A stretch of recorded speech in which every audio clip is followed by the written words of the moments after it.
All right, so out of all the other 7 billion things I'm doing on this truck, I'm doing the speakers next. So I got a set of JBL Club 194Ts. This is on a 2006 XSP package Tundra. XSP, I believe, is specific to the southern United States region. I think Texas also has their own model. This is Georgia. So the XSP package is actually just an SR5. But I'm doing the tweeter speakers, and then I'm doing the door speakers, and then I have a set of speakers for the back doors right there. So tweeter speakers, simple, pretty easy for now. So there's this panel piece that goes on here, right? So that goes in that little hook, and then that little knob goes in that hole. And to pull this off, you just pry on the top of it and pull it out, and it'll come right down. Then, to get to the rest of everything, you need to pop off a door card. So to pop off the door card, I'll go over to the passenger side, so that way you can see what I'm talking about. So on the passenger side, I believe the passenger side is going to be mirrored to the driver's side, but there's this little panel, or this little thing you pop off right here. There should be a screw right there. There's this little thing you pop off right there. There'll be a screw behind there. There's this little thing you got to pop off right here. There'll be a screw behind there. And then there's these two little things. You just push the center of them in. They'll go all the way in. They'll stay there. And then you just get a pry bar or a little flathead, something behind it, and you just pull it out. Then next what you'll have to do is pry out the little, I'm just trying to get my small flathead. Next you'll have to pry out the little plastic trim here. So you'll have to stick the screwdriver up in here and then like push down and up to like pry it out. Obviously you have to take this screw out here so that way it can come out. But there's a little black plastic like retaining clip that goes inside of this on the top and bottom, and then you should be able to pop it out. I actually cracked mine on the driver's side, but it's not a big deal. Then you'll want to pop this out too. To pop this out, you just pry it. Oh my god, this one's pretty stuck. That's sketchy. But you'll pop this out, and then you'll just disconnect the wiring harness for it. And then after that, to pop the door card off, you just pull on the bottom of it. I recommend doing the bottom and sides first, and then work your way up. If you don't take this out, it'll get stuck on it and it'll just break it off. But then after that, what I did is, since I have the JBL tweeter speakers, because that's what these are, they're tweeter speakers, the little ones here. So once you get through that, you'll see this mounting bracket, which will sit right here like that. So there's a little 10mm bolt you just undo right there, and it'll come right off. Then there will be a screw in the back of the speaker here. You'll undo that.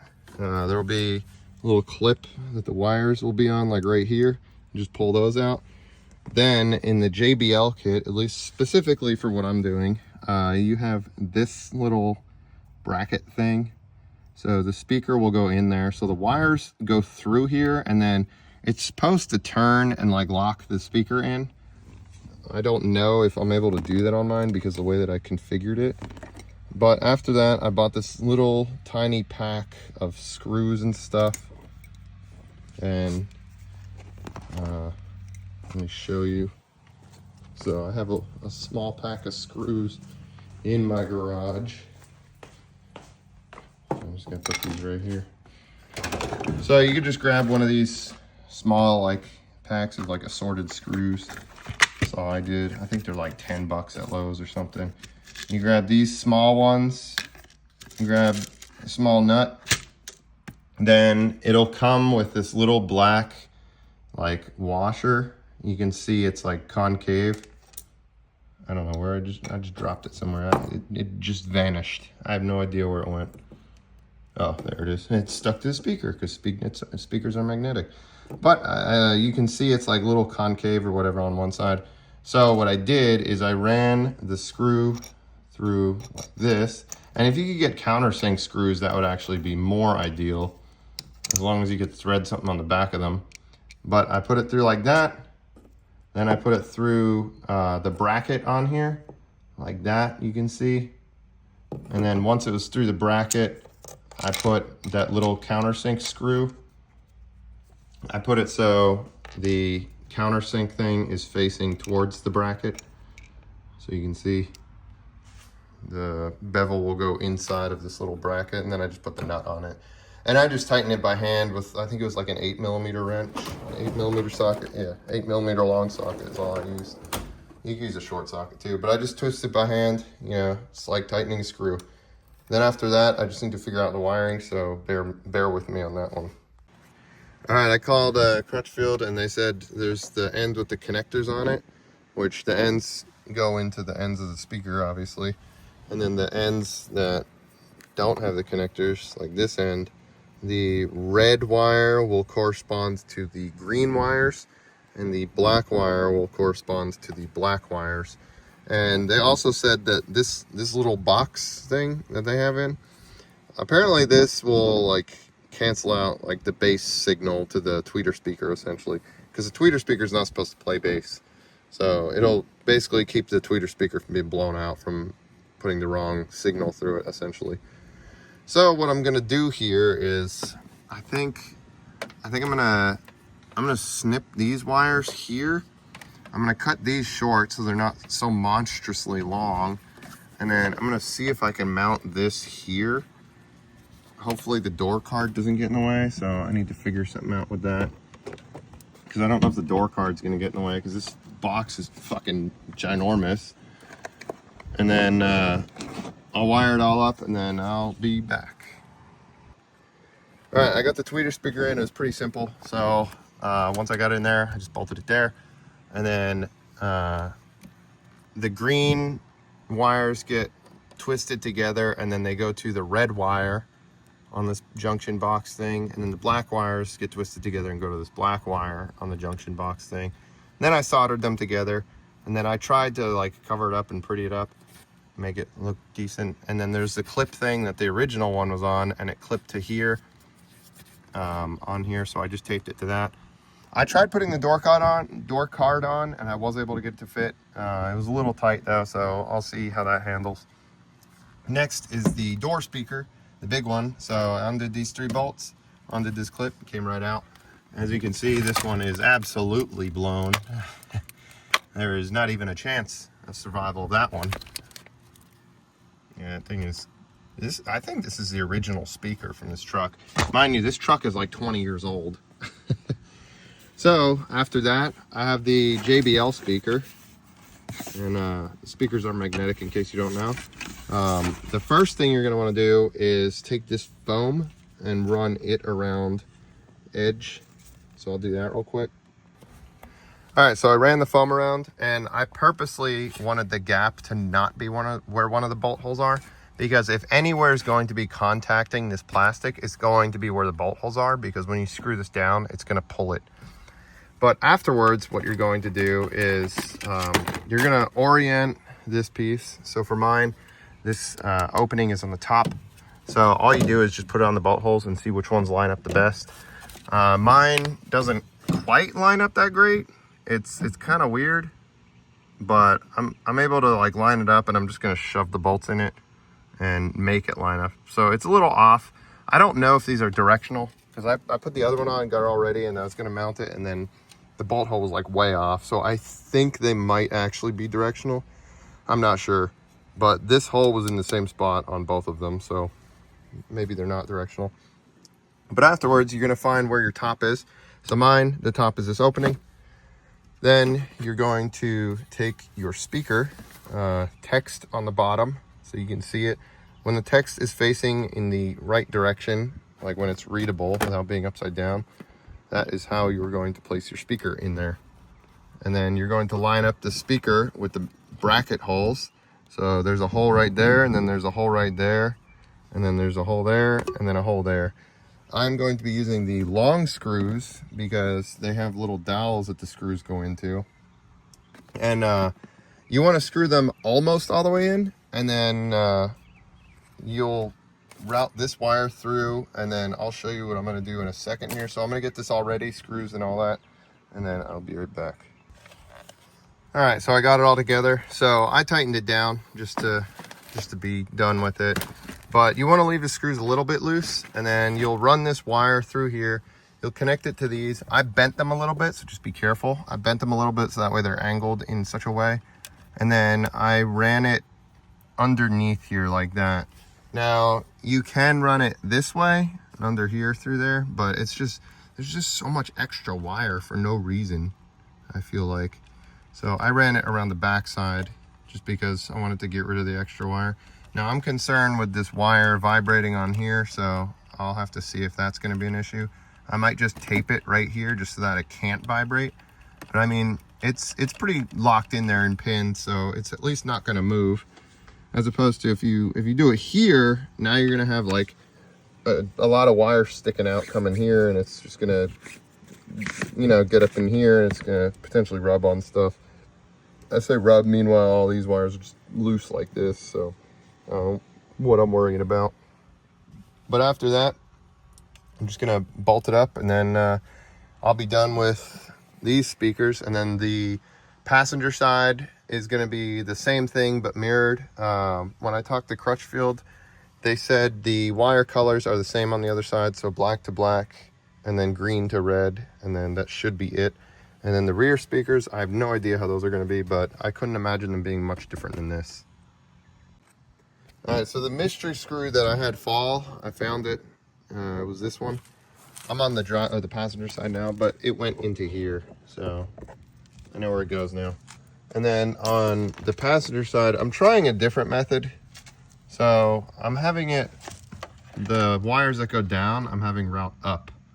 So that way I could tape it to the box. Then I could just pull the slack out of the wire and make the wire from here to here straight. And then I could just tape it to this connector or something. So that way it's out of the way. And then the bottom one, I think I'm gonna cut it, and then I'm gonna solder it shorter. So that way it's not this ridiculous like 10-foot long wire that goes up. Either that, or I could just twist it up, you know, bunch it up like that. Yeah, I could just bunch it up like that, and then I could just have it route up the side. I don't know how I'm gonna do it. I'm probably just, you know, I'm probably just gonna bunch it up because I don't feel like soldering more shit than I have to. So I'm gonna go like that, bunch this up, twist tie it or whatever, and then route it up to here.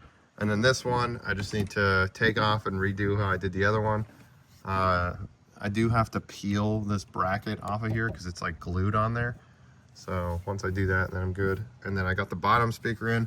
I taped up this connector so it's not rattling and making any kind of noise.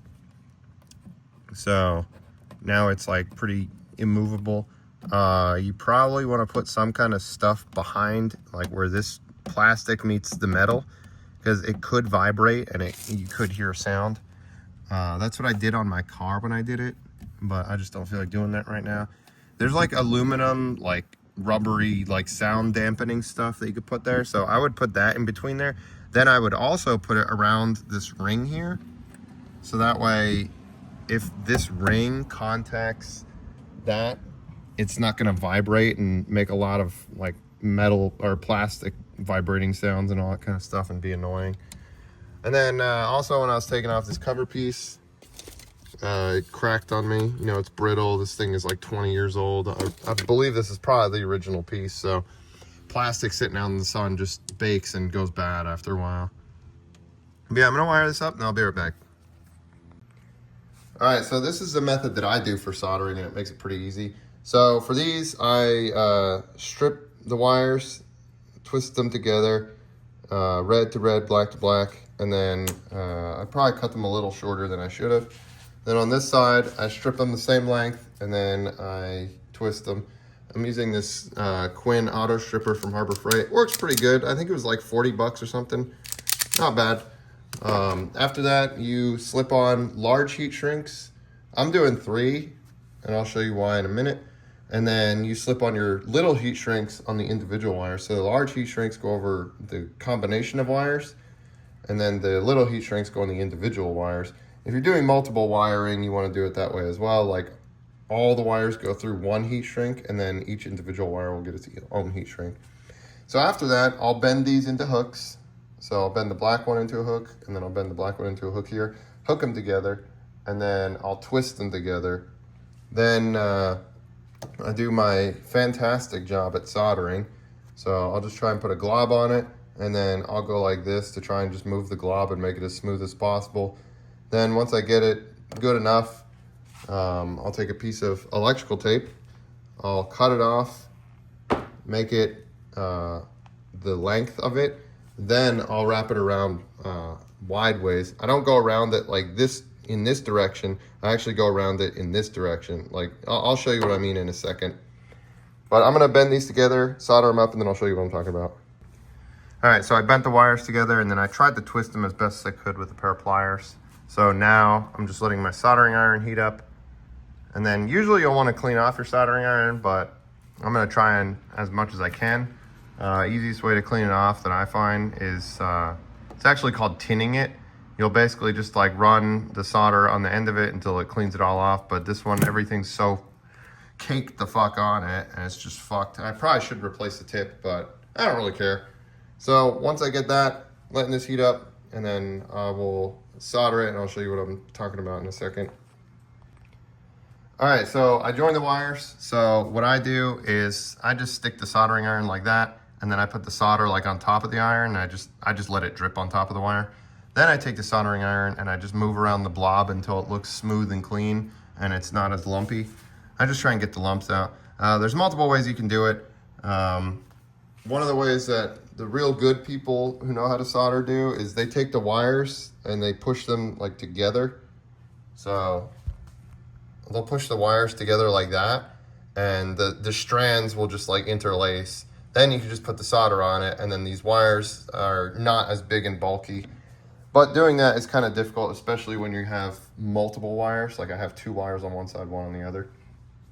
I just do the J hook and twist method because I think it's a lot easier, and I don't need it to be picture perfect and all that. The other method that you could do is you could put the wires on top of the soldering iron. So let me give you a demonstration. So pretend that these pliers are the soldering iron, and pretend that this zip tie is my wires like twisted. Like right here is where they're like, where the copper's showing and where the J hooks are twisted. I put it on top like that. Then I use the solder to put pressure on it so that way it's heating up the wires. Then eventually, if you hold it there long enough, it'll melt the solder on the top and it'll just soak through and it'll get the wires real good. That's like the most effective, like clean way to do it, but it sometimes takes a while depending on the thickness of wire, and you also can melt the casings, so just be cautious of that. But what I do after I solder it, I cut a piece of electrical tape, and I try and get the electrical tape just slightly longer than the exposed part, and I make sure that the electrical tape is touching both of these of the casings. Then I go lengthwise around and I wrap it this way. Then after that, you know, I'll slide my heat shrink over it. Make sure that the electrical tape is shorter than the heat shrink, because you want the heat shrink to completely cover the electrical tape. And then you could heat shrink it, do your other wires, do the same thing on that one, and then after that, I slide one heat shrink over, overlapping the under heat shrink, and then I put another heat shrink overlapping the previous heat shrink and then the other end of the wires. So I'll show you that in a second. All right, so I just put the heat shrink on, then I shrunk it. As you can see, the heat shrink is overlapping the electrical tape, and then you can see it's not big and bulbous. It's, you know, pretty decent size. You know, it's not like humongous. The collection of wires is a little bit bigger than the 2 combined wires. If you do the interlacing method, that'll mitigate that, and it'll probably be about the same once you put everything together. But I'm gonna do the other one, and then I'm gonna get right back to it. All right, so what I do next is I'll get a long piece of electrical tape, the length of the heat shrinks, and I'll make sure that the tape goes past the heat shrink slightly, so that way it's touching the casings on the cable. So I'll stretch out a piece long, I'll do the same method that I did for the individual wires, and then I'll wrap it lengthwise around. Sometimes I have to use 2 pieces because the bunch of wires together are just too much. Then I'll slide over this piece of heat shrink, right, just like that. Heat it up, and then I'll put a little piece of tape around here just to like seal it from any potential anything. Then after that, I'll slide over this heat shrink, overlapping the tape, and then I'll try and make it so there's a piece of tape on the inside of here blocking this end of the heat shrink, because sometimes the heat shrink doesn't get tight enough because the wires are just too small for the big heat shrink. So if you use the tape, it'll fill in the gap, and it kind of acts like as a seal. So I'll show you that in a second. All right, so I put the heat shrink on, shrunk it, and then I just got a piece. I don't know if you can see, it is just like barely over it. And I just wrapped it around it, and then I put the next piece of heat shrink over the tape, and then I'll shrink that as well. I also try and make sure that there's tape after that too. So like right here, you can see there's tape, and that's gonna be under the heat shrink, and that'll act as a seal, like some kind of barrier. If you don't have that, sometimes the wires it'll just be too small, and the heat shrink just won't get small enough to cover it. So that's why I do the extra one. I'm just a little extra with stuff, but that's my favorite way of doing it, and it comes out pretty clean looking. I'll show the end result in a second.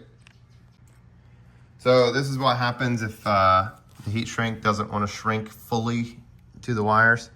So I heated it quite a bit that it was actually melting the casings of the wire, which you don't want. And that's why I put that tape there, because that tape is now filling the gap on the inside here, even though right here is open. It's not open here, and I'm just trying to do that to prevent water from getting in. So that's why I do it that way. And then I put an extra piece on here just in case, because sometimes when you're working with heat shrink, you know, when you're soldering or whatever, it'll sometimes heat up the wire and it'll actually shrink the heat shrink even though it's nowhere near it. Or sometimes when you're heating up one heat shrink, the other one will get shrunk too. Then when that happens, you can't even use it because the heat shrink is already too small to slide over the wires. So I just put an extra one just in case. I'm gonna use this extra one because why not? So I'm gonna put tape around this, then slide it on, then I'm just gonna use it, I think. All right, so after that, easy peasy. I taped up these wires. I had the top one going to the bottom, so that way this can be straight, my big wiring jumbled mess. And then all these wires I have bunched up down here, and then they route up. I didn't want to tape them to the side of here because it's already a tight fit, and I don't want to make it any tighter. So that's why I did it like that. So now I just have to put the door card on, and then I could do the back one. I did this one already, so it's all good to go. All right, the back door is just as simple as the front door, basically. So you have the bezel piece. So there's a little thing to pop out, and then there's a screw there. And then you have to pop the clips off. Mine broke again, because, you know, it's like a 20-year-old truck. And I'm pretty sure this is the original piece. And plastic gets really, really brittle as it gets older. Then the ashtray, you know, you just flip it up, and then you just pull it out like that. Then after that, you can just pull this out by popping up on here. You got to be careful because you don't want to snap it, because again, it's, you know, it's a 20-year-old truck, so any piece of plastic is very brittle and it can just explode as soon as you try and do anything. But after you get that screw, get that bezel piece out. Oh my God, I didn't have it fully like hooked up in there. And then there's the one piece here. You got to just pop that off. There's a screw in there. Then there's these two pieces. You just push them all the way in. They look like this. You just push them all the way in, then they could just pry out. And then to reset them back in, you just pull them out like that. You put them in the holes, and then you just push the button in, and then the button will be like flush, basically. Then after that, I like to pry from the bottom, because if you mess it up in any sort of way, it's at the bottom and it won't be seen. And then you just pop it in all the directions. Then it has to lift up on the door seal. So it lifts up because it goes around this lip. So you can see, yeah, it goes over that and it hooks onto it. Then I like to just try and turn it like clockwise. So I turn it clockwise around there, so that way I don't have to undo this light because I don't feel like it. Then, oh, I also unclipped this too, forgot about that. Then now I have access to the speaker. Speaker looks just as simple as the front one. I'm gonna just assemble it real quick and then show you what it looks like, and then that'll be the end of the video basically. Also, do a function test when you're done. Just operate the truck, see if all the speakers work. So I would play it, you know, somewhat loud to where you can put your ear up next to it and hear it. Tweeter speakers, you might not hear them on every song, but one of the tricks you can do to testing your speakers, if you have an aftermarket head unit, you can actually set the listening position to like different areas of the vehicle, so that way you could test the individual speakers. Because if you play it loud, you'll hear it coming from that speaker. When you're trying to listen to this one, sometimes it can be a little difficult. So I like to just change the position that I'm hearing from, so that way I could just test the individual speakers, and that's it. That's an easy way to do it. All right, so it looks like my rings are exactly identical, so they're not directional. The other trick too, when you're trying to line it up, and this happened to me on the other side too. So you can see I have the top one there, and then the bottom one's there, and then you see this other one is like not there. Where's the hole? Oh, I have it upside down actually. Okay. The hole will usually be, the hole up here will usually be where your connector goes, which is usually on top. But, you know, see how it like doesn't line up like at all? It might actually be this one and that one. Oh my God. Yeah, like these shits do not like to fucking line up like ever. They're annoying as fuck to work with. But what you can do is, if it lines up for the most part, what I like to do is, like, let's say it'll be, a lot of times it'll be like one bolt hole will be there, like, you know, it could be in the center, for example, and then the other one will be like hidden. You could like lift it up and then do it at an angle, and then eventually it'll just straighten itself out. But this one's kind of fucked. This one's a lot worse than the front one actually. So I have the top one there and then the bottom one. So you can see that bottom one is like there, and then that one's there. So I'll like lift both of the bottom ones up, and then I'll put the screw in or bolt or whatever at an angle. Then eventually when I tighten it enough, it'll kind of straighten out, because this plastic is like pretty malleable. The plastic inserts these, so they'll eventually straighten out. Or you could do those little clip things that come with it, like these, and you can just drill holes through it if you really want to. But I like to try and not drill holes if I don't have to.